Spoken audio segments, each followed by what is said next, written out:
It got to the point where we actually started taking walks at night randomly with our phones and Google Translate with a statement that said, help us find an apartment and we will give you 1,000 NTD. Why are you still here? Why are you still here? Hello, beautiful people. I'm Leah. I'm Justin. Welcome to our channel and thank you for joining us. We make videos to share with you what our life has been like since we decided to get up, get out, and get gone. In today's video, we're going to share with you our experience of what it's like shopping for a rental apartment when you don't have the golden key. The golden key. If you are enjoying our videos, please make sure to hit that subscribe button and like and share. Also, check us out over on Instagram where we offer up doses of the daily that show you a little more insight into what our life is like on the daily. Once quarantine was over, we had to find a permanent residence. And you know what? That proved to be far more challenging than we anticipated. So in the past, when we worked in Korea, they literally provided us with a fully furnished apartment. And in Vietnam, we relied on what, like Facebook groups and word of mouth, vlogs that talked about how to get apartments. So we didn't think that this was gonna be like challenging. We got our asses handed to us. Yeah, we really thought we could do this in a week. Basically looking for 2-bedroom apartment, something that was near the train station, something that was like walking distance from Justin's job, and fully furnished. So we started our search the best way that we know how.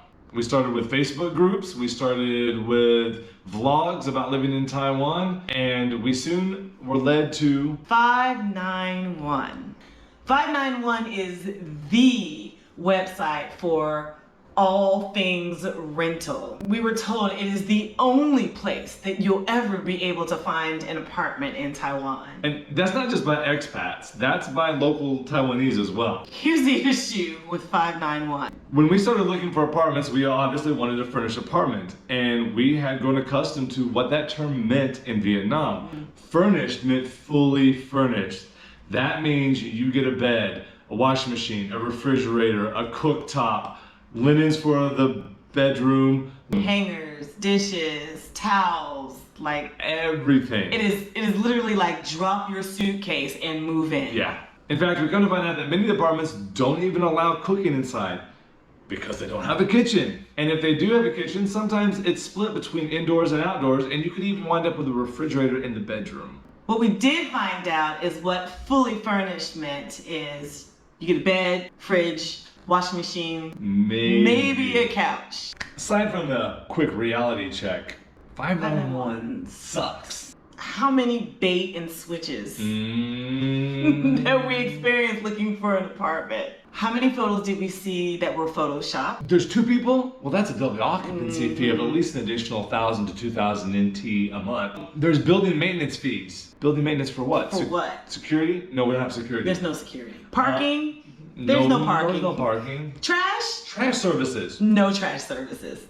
The upcharge for electricity. Why? It's all coming from the same place. Why?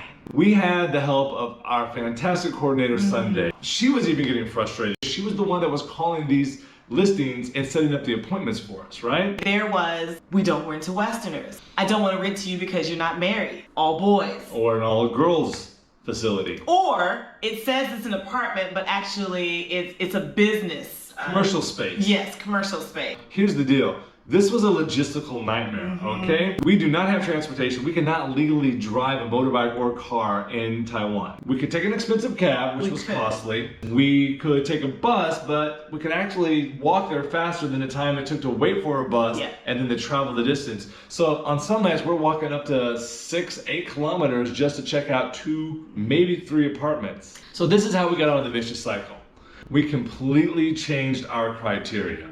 First, we expanded our budget. Then we decided, let's look at the different type of apartments that are actually mostly available. And what we've come to find out, glorified dormitories are the #1 available units that we can actually rent. It got to the point where we actually started taking walks at night down alleyways with our phones and Google Translate with a statement that said, help us find an apartment and we will give you 1,000 NTD. We're walking up to random strangers and just holding this sign up because we don't know what else to do. If you take anything away from this video, understand this. If you're going to look for an apartment in Taiwan, you must start out with a golden key. What that says? For rent. Find the neighborhood that you're most interested in living in and literally pound the pavement looking for this golden key, right? Take the number that's underneath it and call and call and call and keep doing it until you find something that you can rent. We found this apartment because I mentioned something to my coworker and said, look, we are at the point where we will take just about anything. So this is where we live now. Okay, I want to give you a moral of the story. This really doesn't have anything to do with Taiwan so much as it has to do with us. And we learned a lot of things being in this process. I think had we relied on our own experience of using our own resources to begin with, this experience could have gone much, much smoother. Well, ultimately we did. After we kept using 591, like everyone kept saying, go back to 591. Yeah. Are you sure? They change the listings every day. Yeah, oh my God. And yes, it was incredibly frustrating, but sometimes that's just part of the adventure. It's not always unicorns and rainbows up in here. Hope that you found this information useful. We definitely found the experience very unique. That's something you say whenever you eat food that you don't really like the taste of, but you don't know how to describe it. Oh, it's very unique. It's interesting. As Leah likes to ask you in all of the videos, again, this is about the experience. When was the last time you did something for the first time? Remember, it's never too late to get up, get out, and get gone. Thank you so much for joining us, and we'll see you on the next video.